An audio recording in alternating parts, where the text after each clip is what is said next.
What's up, everybody, and welcome to In Love with Horror, your destination for all things horror. And this is your end of the week horror news update, y'all. It's gonna be another great update because we got quite a few things to talk about, some interesting things too. And on that list in this update is A24 teams up with Hideo Kojima on a new game adaptation. James Wan to produce a new TV series with Matthew Arnold. We're getting a third installment to the Orphan franchise, and then the last story for this news update. Wolfman finally has a release date, y'all. So I saw it coming up on this end of the week horror news update, so stay tuned.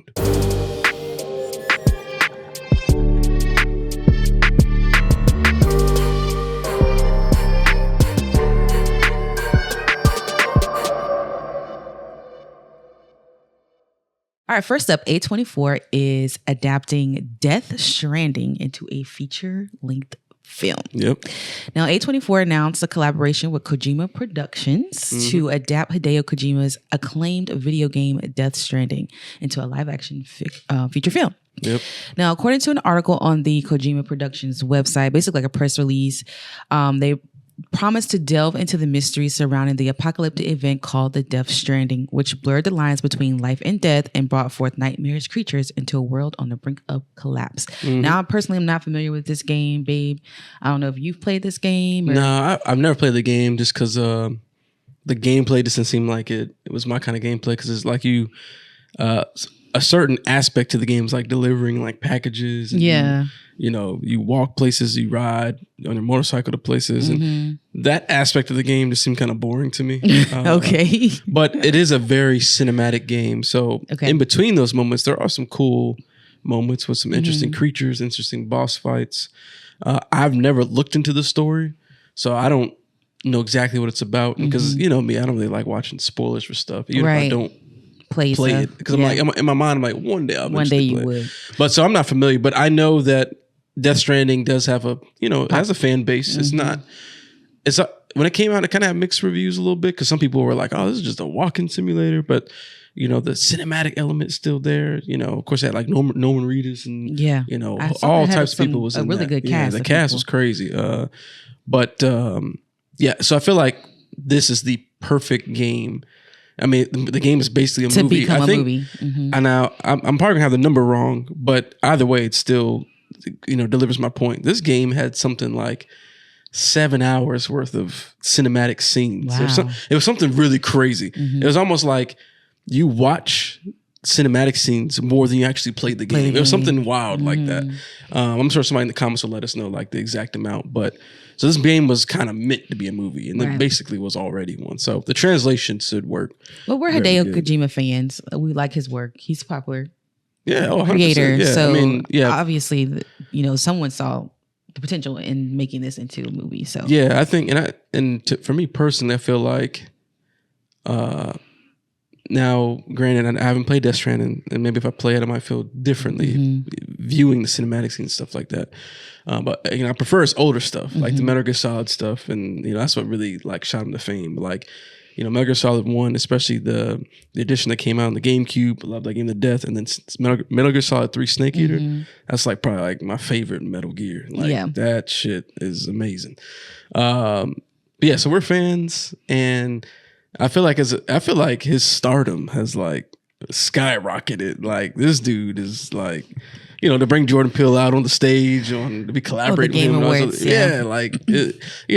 His fame is even beyond video games, right? Like everyone recognizes him, even from like the cinema world, as like this, amazing director, the storyteller and stuff like that. Yeah. So I don't know if this is his first feature film that he's working on, like Hideo Kojima. That part I'm not sure, but I feel like he'll probably settle right into it. I would not be surprised if he settles right into that seat and working on a actual live action film. Nice. Well, this has actually been in the works for a while. Like they mentioned that this was coming out like over a year ago, when they said that the producer from Barbarian was actually going to be producing. Cool. I like Barbarian. That's cool. I think his name was Alex Lobovici. Yeah. His Hammerstone Studios. So they're going to be helping develop and produce the film. The plot is, kept secret, kind of like the the game, the recent game, since you brought up the Game Awards. Yeah, the OD like game. that. No, there's no like no synopsis idea or what that anything game with was that. about. Yeah, nobody got any what it's about. Yeah, so like I said, the information that I just talked about came from a press release, and he talked more about the collaboration with A24, and I'm going to quote him saying, "A24 was born into this world about 10 years ago. Their presence is singular within the industry. They are like no other," which is true. The films they are delivering to the world are high in quality and very innovative. I have been attracted to their creations, and they have even inspired my own work. And their innovative approach to storytelling aligns with Kojima Productions has been doing for the last 8 years. Now we're making a Death Stranding movie together. There are a lot of game adaptation films out there, but what we are creating is not just a direct translation of the game, which is interesting because you brought up the whole point about it's just a walking game, and they were just Yeah, I mean, I know there's a larger story than that, but that was like that's how you played the game, right? Yeah, so there will be extra stuff in there. It won't be like the game exactly. The intention is that our audience will not only be fans of the games, but our film will be for anyone who loves cinema. We are creating a Death Stranding universe, which is cool. So there might be extra movies coming out eventually after the first one. Like spin-off games or something like that. Yep, that has never been seen before, achievable only through the medium of film. It will be born. Nice. Because I know the game dealt with like this baby in this, in this weird pod thing. I don't know the game, so I don't even know what that means. All right, for people who know the game, let us know in the comments, like, what are your, predictions or where they could take the story, or even more about the story, because we definitely don't know nothing about it. Right, yeah. And let me know if it's worth playing. Like, maybe if you could skip some of the walking simulator parts and really just get into the meat, or maybe some of the more action elements of the game. Maybe that might be more interesting. But they're making a sequel. They're making a Death Stranding 2. So enough people liked it for them to give him more money to make another one. True. So, but yeah, I'll definitely check out this film. I'll be curious to see, because there have been a lot of good video game to film adaptations that have come out recently. They've gotten a lot better. So maybe this one can be like, up there in terms of like the quality of like Last of Us and things like that we've seen recently, where it's like, damn, like this is actually like, really good, high quality production. You know what I'm saying? I brought up to you, what was the name of that movie? The one with like they weren't ogres. What are they? What are those things? Which one? They were like green. They had like tusks, I think, like right here on their face. Oh, you're talking about the Warcraft. That was a really bad one to me. I did not like that. Yeah, I mean, it had some good qualities to it, but yeah, definitely wasn't great. But yeah, we come a long way from that to The Last of Us. Like they're getting a lot better at it. Yeah, and I feel like it gives people hope that more video game adaptations can come out and be good. So I think, we'll see. Hopefully this one's good, but we'll see. Like she said, let us know in the comments, what y'all thinking about this one and what y'all think, this could be in terms of that story. Let us know down in the comments below. All right, for our next news story, we're switching gears a little bit, going to TV series. TV series, y'all. James Wan is producing a TV series for NBC. Now, Deadline reported yesterday that Matthew Arnold, whom I actually haven't heard of, is the writer behind the series Emerald City and Siberia. Have you never heard of those shows? Either one of those shows? Nope. Okay. Well, he's the creator and executive producer of a show and showrunner of a new series called Nowhere. It's going to be a drama series that's going to be in development with NBC, but it's going to have like supernatural elements. Yeah. So that's where James Wan comes in. So his Atomic Monsters production company is going to be producing, and here's basically all we know about the story. The series follows a group of individuals awake to find that all their inhabitants from their remote Vermont town have seemingly vanished overnight. Led by the former sheriff, the remaining citizens embark on a mysterious search for their missing loved ones, uncovering numerous supernatural anomalies along the way. And like kind of reading this kind of reminded me of From a little bit, because you got like the sheriff who's like the leader, and then like you don't know what's going on, and so I'm like, oh Lord, here we go again. Nah, this made me think of it wasn't even had me thinking of like a singular show. I thought there's a lot of shows where the premise is a bunch of people have disappeared. Yeah. And we don't know where they are. Or they've disappeared, now they come back. Yeah. There's a lot of shows with this exact premise. So like when I read that, I was like, damn, like another one of these kind of shows where like a bunch of people just vanished overnight. Or, never gotta find them. Yeah. So like, maybe there'll be another maybe they can come up with another creative twist to the with the supernatural vanishing thing. Yeah. But I just wish it was something else, like that James Vaughn's participating in this, because we've had this premise quite a bit. There's a lot of vanished stuff across like regular TV networks, streaming series, streaming networks like Netflix, all that stuff. Like there's a lot of shows with this exact premise. So I don't know. Yeah. This personally doesn't excite me. I mean, with the fact that James Wan helping produce, that adds a little bit of excitement. But like, this premise, I'm like, man, like I gotta see it. There's got to be like an extra element that's gonna make it way more interesting. Yeah. But we'll see. We'll have to follow the story, see what kind of new developments come out of it. Maybe we'll get some more information. But yeah, I'm like you. It seems like something that's already been done. So I'm trying to figure out like, okay, what's gonna make this different? Yeah. But I mean, I like James Wan.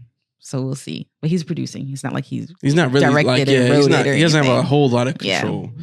So we'll see. Yeah. But let us know down in the comments. Would you guys interested in this story? Like, what are you thinking about watching it when it comes out? Like, or what are your thoughts on where the story could be? Like, what could be like the backdrop of this story? Because like I said, it just seems like it's been done. Right. Yep. Exactly. And then I'm also thinking like, this is gonna be another one of those things where like From, where it's just consistently drawn out. Like we never know. Yeah, not concluding why these people actually disappeared.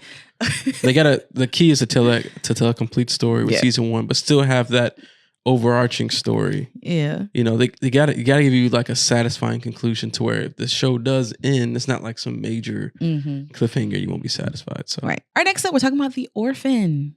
The franchise is continuing. We're gonna have an Orphan 3. I never even saw the second one. The first Kill one? Yeah, I never saw it. Okay, well, me neither, I don't think. Well, William Brent Bell, who's the director behind Orphan, the first Kill, which is the second one. He also directed The Boy and The Devil Inside. He also recently directed Lord of Misrule, which is what I brought up to you. I really want to watch that film. Yeah, you mentioned that. Yep. So while he was doing an interview about that movie, The Lord of Misrule with, I believe it was a Hollywood Reporter. Yeah, they kind of like talked to him a little bit about his work on the first Kill movie. And he said that there's another one in the works. He quoted said, "We're developing a third one now. The franchise's rule book has been opened up to where anything is possible. And knowing where we are in the process already, I'm extremely excited about the twists and turns that we have in store." So the second one must have opened up, must have added some additional stuff to it. We gotta check that one out because I haven't seen it. I didn't think. I mean, I don't even remember if the reviews were good on this or not. But I just remember seeing like the trailer and stuff. I was kind of like, this doesn't really seem interesting. I just never watched it. Well, it looks like they made some money. They made $12.2 million worldwide in theaters. It's not a whole lot, but I'm assuming the budget must be astronomically small. Well, most of the time it is when it comes to horror movies. So obviously that was enough for them to be like, okay, let's make another. It's worth it. It probably turned a profit. So even if it was only like a, $5 million profit or $10 million profit, it's still profit. So they was like, fuck it. Well, I like the first one. So I know he didn't direct that one, but I did like the story. So it was a good twist. Yeah, it was a super good twist. Yeah, I didn't see that coming at all. Definitely didn't see that coming at all. So I'm interested in seeing where, the franchise goes. So I'll definitely be checking it out. I need to check out the last one to see where the story went. Like, I know it was a prequel. It was kind of like, the beginning. Yeah, right. Yeah, it was the origins of that character, essentially. Yeah. But yeah, I mean, the fact that he's saying this quote about it opening up any possibility, I'm like, well, shit, what's going on? Does it get supernatural with this? Or right. Yeah, so I need to check that one out. I don't know what's up with that. Yeah. Yeah. But I honestly, I don't think this one was on my radar. I don't really remember like hearing about this one, the second one. I mean, I saw it. I heard about it because I think it was because it says it made money in theaters, but I thought it was also like a day-to-day streaming, right? It was on Paramount. Okay, that's what I thought. Yeah, I was like, I remember this being advertised on streaming too, but yeah. I mean, maybe we'll check it out. Like we'll have like a down, non-busy night. We're gonna we'll do that. Throw it on or something like that. All right, so we'll keep you updated on how we feel about this. We'll revisit this.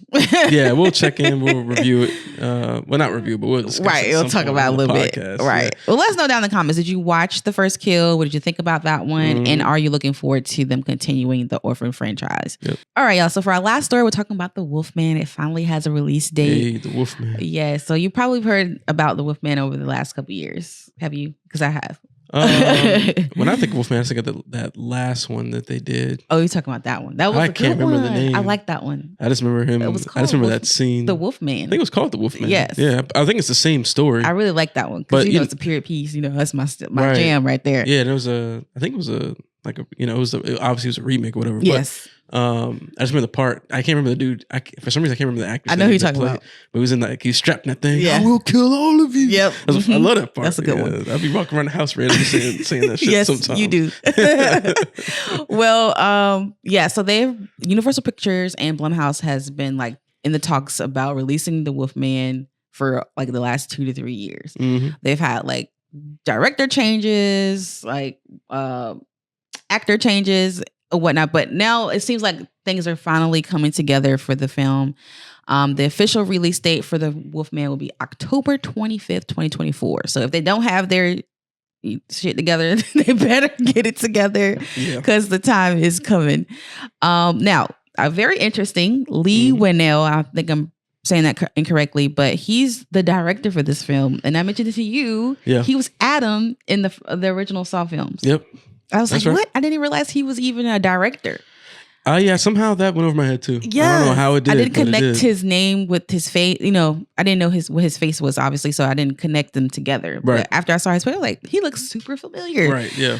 But he previously directed Insidious Chapter 3, and Chapter 3 was okay. Yeah. He also directed Invisible Man, which is also another Blumhouse and Universal Picture collaboration under their Universal Monsters umbrella, which was actually their only real success, including Renfield. I haven't watched that one yet, but I've heard that was good though. Yeah, I heard Renfield's good. Well, in the box office, it didn't. Oh well, yeah, I don't think people went and watched it, but I think a lot of people liked it. Yeah. Mm-hmm. And then The Last Voyage of the Demeter, which we liked. We liked that one too, mm-hmm. but numbers wise, it didn't do well. Oh right, yeah, no, yeah, it wasn't successful. But so out of those three, Invisible Man was the most successful, and he's the one that directed that. So it makes sense to me that they were like, okay, well, let's get him back. Yeah, because The Invisible Man was awesome. Yeah, that movie was so good. Yeah, it surprised me how good it was. I was like, this movie is great. I actually watched a behind the scenes recently about with the scene where she was getting beat up in the kitchen. Oh right, yeah. And they had the dude in the green suit. Yep. And that was all her. She did all that stunt work. Oh really? Yeah. Oh, thanks. That's awesome. Hey, good for her. Yeah. Shoot, shout out. Mm-hmm. But along with this news in this article, they were mostly talking about the fact that Ryan Gosling, who was initially supposed to be the star in this particular film, is no longer going to be taking part in the project, but he will be given an executive producer credit. Okay. So he and the original director, I forgot his name at this point in time, they're both stepped out of the project. Winnell stepped up, and then they replaced him with another actor who is Christopher Abbott. And he's in most recently Poor Things. Oh, and something else. I forgot the name of it, but he's in another thing. It Comes at Night. Okay, It Comes at Night. Yes. So plot details are still got a lid on it, but supposedly it's supposed to be focused on a man whose family is being terrorized by a lethal predator, which pretty generic. Okay, so now I don't know. I know you said they're keeping it under wraps because I'm assuming that this is gonna be modern day. Yeah. Since it's gonna tie into the MonsterVerse that they've been trying to work on for the last decade, almost, whatever the heck. Yeah. Now, this is interesting. I'm surprised, honestly, that it's gotten to this point to actually it's going to be made. Hopefully, it's good. That's the hope. Because I thought the whole idea behind the MonsterVerse thing was cool. I know a lot of people hated that Tom Cruise The Mummy. I actually didn't mind it. I thought it was okay. Did I see that one? I actually don't remember. I feel like I might not have seen that one. Yeah, there's only one Mummy for me. The original one. Not the original one, but the one with what's his name? Brendan Fraser. That's my favorite. Yeah. That is a classic. Yeah, that is a classic. But maybe I did see it because I feel like I did, but I thought it was okay. Yeah. I mean, I haven't seen it in a while. Maybe if I watched it again, I don't know. But okay, so that's a part of the MonsterVerse. All right, yeah, that was part of it. I had no idea. Yep. Okay, I can't even remember all the movies that were part of that MonsterVerse. I just remember that one was one of them. Wow. Okay. I think Invisible Man is supposed to be part of it, and then I feel like there's one. I feel like there's another one that I'm missing though. I don't know. But hey, As long as they got a good story and all that stuff, like, Yep. make it happen, make it good. Right. And then I'm on board. You know what I'm Right. saying? So it's coming out next year. It's going to be a Halloween, era, spooky season film. So that's going to be exciting. So hopefully they amp up, the horror level and, make it fun to watch during spooky season. I agree. Yep. For sure. I'm looking forward to that one. Well, y'all let us know down in the comments below what y'all think about, this update for the Wolfman. It's coming next year during the spooky season. Are you excited about this director change, having Lee Wannell on it, and even the actor change as well? Let us know what y'all are thinking about this Wolfman. Can they revive the MonsterVerse and get it back on track? Let us know all that down in the comments below. Well, that'll do it, y'all, for this end of the week horror news update. Thank y'all so much for tuning in and listening in to this update. Let us know down in the comments below what story, or were you, the most excited to hear from this news update? What are you looking forward to? I'm personally very curious about this whole Death Stranding video game adaptation, but what story you kind of most excited about from this list? I think probably the Wolfman. Yeah, the Wolfman. That's next year. Yep. But y'all let us know what y'all most excited about. Hey, don't forget, we got 12 Days of Horrormas going on. You can check out that graphic. It's over on all of our different social media. If you're watching this on YouTube, you can head over to our community page. We got that graphic over there where each day leading up to Christmas, we're watching a different Christmas horror film. We got some dope films in that list. And make sure you're looking on our channel and podcast feeds as well, because we already did our first episode of our Christmas a horror series or podcast where we talked about Krampus. And our next one, we're talking about the 1974 Black Christmas film, one of the OG slasher films. So make sure you check out that podcast as well, because that's going to be another dope discussion. All that is on In Love with Horror. So make sure you all subscribe, tuned in, like, comment, share, do all that good stuff. But yeah, this has been the end of the week horror news update. Thank y'all for tuning in. We'll see you on the next one. Peace.